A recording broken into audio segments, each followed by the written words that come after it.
During the crypto bubble of 2020 and 2021, the crypto lending platform Celsius experienced massive growth, reaching a peak of $25 billion in assets. It's not hard to tell why it was successful, as they offered customers up to 17% yields on cryptocurrencies and 12% yields even on stablecoins. Of course, if it sounds too good to be true, it almost always is. In the summer of 2022, Celsius halted withdrawals and declared bankruptcy. The bankruptcy process is still ongoing, and customers will suffer huge bankruptcy haircuts. We made a video about this last year as the collapse was unfolding, link in the description below. But since then, a lot of new developments have come to light. In July of 2023, Celsius founder and CEO Alex Mashinsky was arrested on charges of securities fraud, wire fraud, and market manipulation, and could spend the rest of his life in prison. According to prosecutors, the entire operation was a fraud from the beginning, and Mashinsky told so many lies that it's difficult to keep count. It's hard to overstate how popular Celsius was at its peak.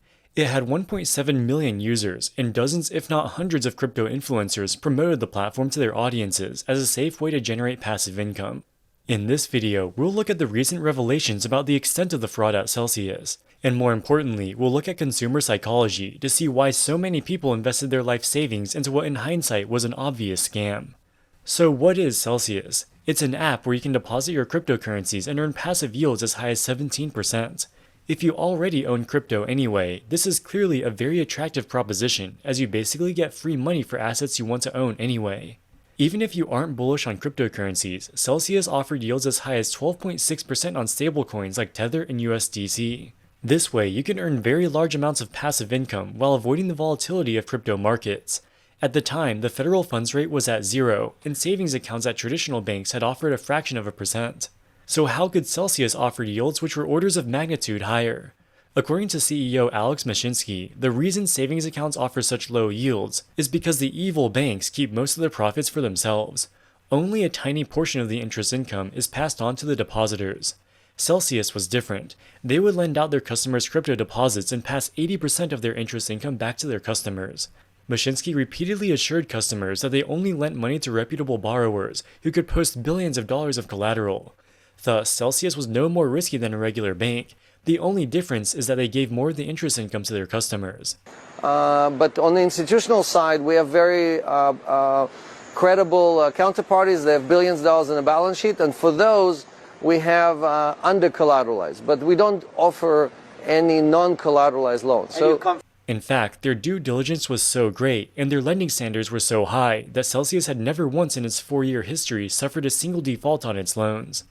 You know, we used to tell you every week that we had no loss, no counter or institutional investors who have not repaid their loans. I'm here to say that again, right? We have amazingly, right, over 4 years, never had an institution who took a loan from us who did not pay back, didn't pay their yield, and so on. So we're still betting 100 there, and plan to stay that way. So it's an important thing to say today.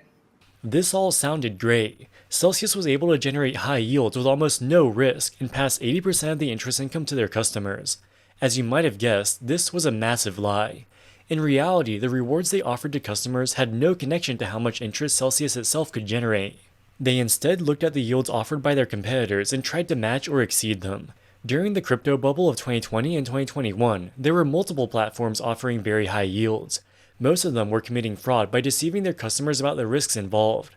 Thus, if you didn't commit fraud, you wouldn't be able to compete. The goal of Celsius was to raise as much money as possible from customers. Celsius succeeded in raising tens of billions of dollars, but now they needed to generate billions of dollars of interest to make good on the promised rewards. Employees at Celsius knew that this was a problem. An internal review found that aggregate rewards that Celsius paid to its customers in 2021 was 120% of its revenue. This is obviously unsustainable. If he wanted to keep his house of cards standing, Mashinsky needed to find a way to increase the yield that they made on their loans. In the beginning, most of the loans were indeed collateralized, but they realized that they could earn higher interest rates if they lent their money to riskier borrowers who couldn't post collateral. By November of 2021, 39% of their loans were uncollateralized. This was months before he gave the CNBC interview where he falsely claimed that all of their loans were collateralized. Even for their collateralized loans, the collateral was often of questionable value. For example, between 2020 and 2022, Celsius lent approximately $1 billion of customer funds to Alameda Research, receiving FTT tokens as collateral.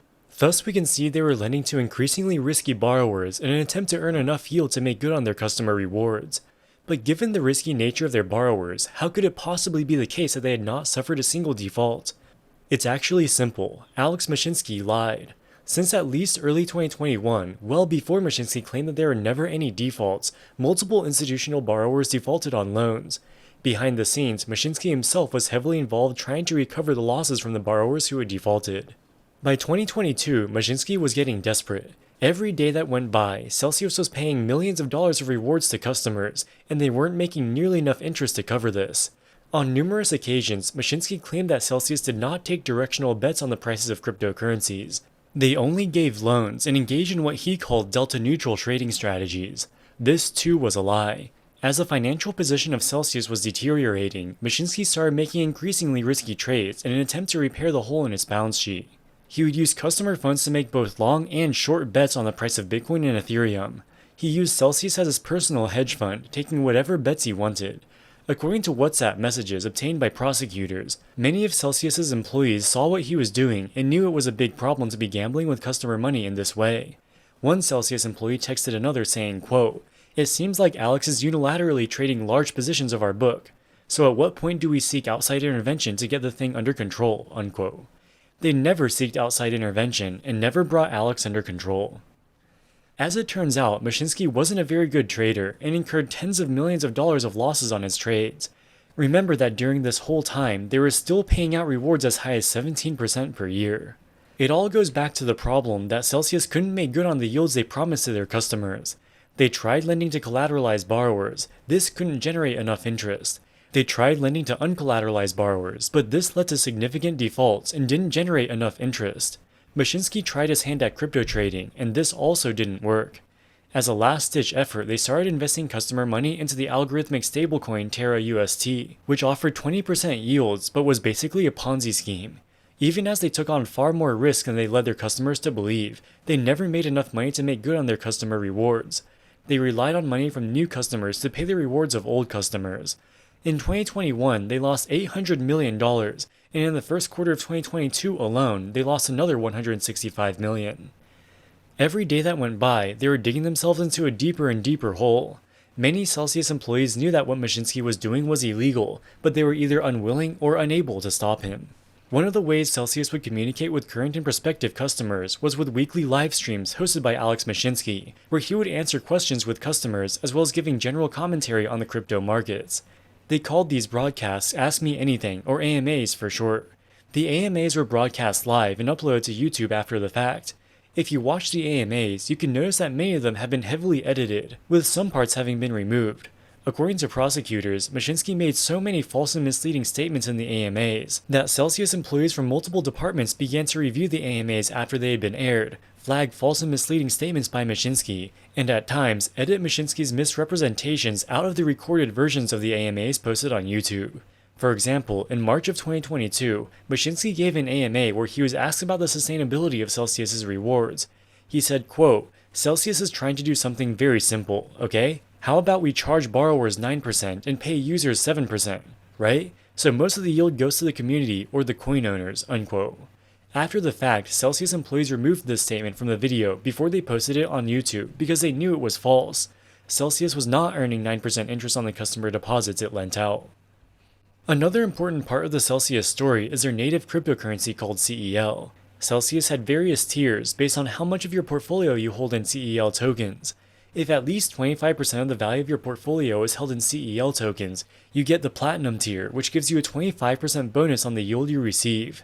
Also, if you elect to receive your yield in Celsius, you can earn higher rates of yield. For example, in April of 2021, you could earn a 10% yield by depositing stablecoins onto Celsius. But if you elect to receive the yield in CEL tokens instead, the yield goes up to 12.65%. The CEL token was created in 2018 with an initial coin offering or ICO. Mashinsky claimed that the 325 million CEL tokens from the ICO sold out and the company raised $50 million. In reality, they only sold 2/3 of the CEL tokens and raised $32 million. 117 million of the coins went unsold. According to the Celsius white paper, if the ICO failed to sell all 325 million coins, the remainder would be burned. Instead of burning them, Celsius just kept the 117 million coins on their own balance sheet and used them at their own discretion. Theoretically, as the popularity of the Celsius platform increases, the value of the CEL tokens should also increase, both because new users will buy the CEL tokens and access the higher tiers, and because Celsius has to buy CEL tokens on the secondary market to pay CEL yield to its customers. And as Celsius became more popular as a platform, the price of CEL token did increase dramatically from about 5 cents per coin in 2019 to a peak of almost $8 in 2021. Mashinsky often touted the increasing price of the CEL token as an indication of success and financial strength of the Celsius platform. But as it turned out, this was mostly smoke and mirrors. Celsius spent hundreds of millions of dollars of customer money to buy CEL tokens in the secondary market to pump up the price. At the same time, Mashinsky was selling his personal holdings of CEL tokens. Mashinsky claimed that Celsius was only buying CEL tokens to pay Celsius customers their weekly CEL rewards. In reality, the purchases were far in excess of this. Mashinsky himself made $42 million by selling his personal holdings of CEL tokens at inflated prices. This ultimately came at the expense of Celsius customers, as much of their deposits had been spent pumping up the price of this now almost worthless token. The house of cards began to crumble in May of 2022 with the collapse of the algorithmic stablecoin Terra, as well as its sister coin Luna. Celsius had invested more than $500 million into UST, but they withdrew the funds quickly and only suffered an $18 million loss. They also lent $75 million to the crypto hedge fund 3 Arrows Capital, which invested heavily in Luna and went bankrupt shortly thereafter. The loan was only partially collateralized, and Celsius lost an estimated $40 million. So in total, Celsius lost about $60 million from the Terra Luna collapse, which isn't huge compared to the tens of billions of customer funds they raised. The problem is, Celsius had been losing money and was already insolvent before the Terra collapse. The collapse created fear in the markets, and Celsius depositors started withdrawing their funds. By this point, it was clear that Celsius was nearing bankruptcy. Mashinsky continued conducting his AMA broadcasts, reassuring customers that everything was fine. At the same time, he was quietly withdrawing millions of dollars worth of his own personal crypto assets from Celsius. On June 2nd, it became clear within Celsius that it was game over. An internal presentation stated, quote, "Celsius has been consistently losing money and is facing an erosion in the capital position as well as liquidity constraints. The current business model is not sustainable," unquote. Even as Mashinsky knew that the company was on the brink of bankruptcy, he desperately tried to save the situation by convincing customers to stop withdrawing their funds. On June 7th, just 5 days after the initial presentation saying that the business model was unsustainable, they published a blog titled "Damn the Torpedoes, Full Speed Ahead." At the time, many media and social media outlets were questioning the company's financial health. Celsius claimed that this was misinformation. Importantly, they claimed that they had sufficient reserves to meet all of their customer obligations. The problem is, this was not even close to being true. Just a few days later, Celsius froze all withdrawals and declared bankruptcy, leaving tens, if not hundreds of thousands of customers holding the bag. With the luxury of hindsight and the information in Mashinsky's recently unsealed indictment, we can see that Celsius was a fraud from the beginning and its collapse was inevitable. But it's important to look back at all of the information available before the collapse and see what red flags were missed by the dozens of crypto influencers who promoted Celsius to their followers, and the hundreds of thousands of people who deposited money on the platform. Celsius claimed to be making 15% yields on stablecoins with almost no risk at a time when the federal funds rate was 0%. They were only giving 12% yields to depositors, but remember that they said they pass on 80% of interest income to customers and the remaining 20% is their profit. How could anyone believe that they can make 15% returns with almost no risk? We don't have to guess. We can look at a video posted by the popular crypto YouTube channel Coin Bureau in October of 2020, which attempted to give an explanation. To the casual observer, it seems that those super high interest payments are being magicked out of thin air or being paid for out of the deposits of new users. According to Celsius, they basically take the coins that are deposited by people like you and me and lend them to institutions. Now, let's call that what it is. It's securities lending. This is actually one of the major ways that companies like Robinhood make money. Celsius simply takes that model and applies it to crypto. So what's happening is that Celsius is aggregating the supply of crypto from retail, lending it to institutions that pay Celsius interest, and then they take 80% of that interest and give it back to the community. The fancy term for this is rehypothecation. What that means is that crypto depositors on Celsius get to benefit from 80% of the value being created, and that's how those insanely high interest rates are generated. Now think about banks like Citi. They give the customer practically nothing when they rehypothecate and lend out your Facebook stock or your Tesla stock. So Celsius took that rehypothecation model and applied it to crypto. This is the vast majority of the business that Celsius does. What Celsius is doing is effectively securities lending. That's actually one of the most secure businesses on Wall Street. You'll struggle to find an example of one bank that made a loss on their securities lending business. Basically, that's due to the fact that transactions are being made with collateral. Celsius does the exact same thing when they lend to big institutions. Coin Bureau says that securities lending is an incredibly safe business, and traditional banks almost never incur any losses by doing it, which is true. But what exactly is securities lending, and how much can you actually make from it? He specifically mentioned Citibank. Citibank does operate a stock brokerage, but it represents a tiny fraction of their revenue, and securities lending represents a tiny fraction of this tiny fraction. Let's say you own shares of Apple. Your broker can lend your shares to another investor who wants to initiate a short position on Apple. The short seller is required to post collateral, and their broker will liquidate them if their collateral falls below a certain threshold. Also, there is generally a third-party custodian or clearinghouse involved who puts up their own collateral. This makes the chances of the original stockholder losing any money extremely small. But how much does a broker actually make by lending out their customers' shares? The answer is very little. For large liquid stocks like Apple, for example, there are huge numbers of shares available, making it very easy for short sellers to locate shares to borrow from a huge number of sources. This competition pushes the price down, and the interest rate on the securities loan is a fraction of a percent. For illiquid penny stocks, the cost of borrowing can be much higher, but these are companies with small market caps, so by definition, brokers won't have that many shares to lend out. Most investors don't short stocks, so aggregate short interest usually represents a single-digit percentage of total market capitalization. Thus, the vast majority of shares are not lent out, and no securities lending fees are earned. For traditional brokerages, the amount of money they can make from securities lending is a tiny fraction of a percent of their customers' assets.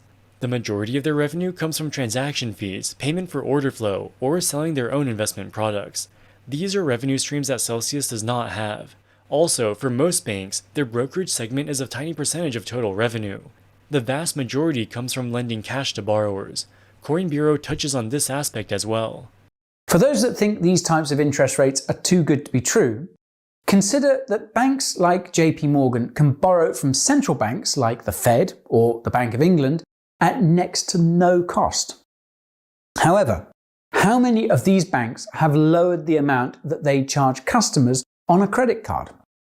I can't seem to find that many.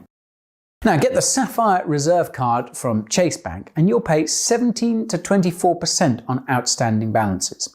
That's basically money that those greedy JP Morgan bankers can get practically free from the Fed. What all that means is bigger profits for banks. However, Celsius takes a different approach and passes on 80% of that value to users in the form of higher interest rates for depositors and lower interest rates for borrowers. It is not true that banks can borrow from the Federal Reserve for free. Even when the federal funds rate was zero, a bank would have to pay a significant premium above this to access the discount window. The federal funds rate is the rate that banks can lend to each other on a short-term basis, usually overnight. Banks do this to smooth out daily fluctuations in the reserves they hold with the Fed to meet statutory reserve requirements. Because of the short-term nature of these interbank loans, they cannot be used as a primary source of funds for a bank. The idea that banks can just borrow money from the Fed for free and turn around and make credit card loans at 20% is a gross oversimplification. Credit card loans are unsecured and risky. Banks are legally required to set aside credit loss provisions and maintain certain capital ratios to cover any losses. Remember that Celsius claims that all of their loans are collateralized, and the Coin Bureau video specifically talks about collateralization as a key reason that Celsius is safe. But then he implies that Celsius can generate similar interest rates as risky, unsecured credit card loans. This comparison makes no logical sense. The idea that Celsius is doing the same thing as a regular bank but just returning more of the money to customers was a big lie. For example, in 2021, JP Morgan made $54 billion of net interest income and had $3.7 trillion of assets, giving them a net interest margin of just 1.5%. Even if Celsius could somehow generate high yields by lending out their customer crypto deposits to short sellers, there is no explanation for how they can generate 15% yields on stablecoins. Stablecoins are pegged to the US dollar and are thus equivalent to US dollars insofar as how much it should cost to borrow them. The idea that any reputable institution with significant collateral would pay 15% to borrow US dollars is absurd.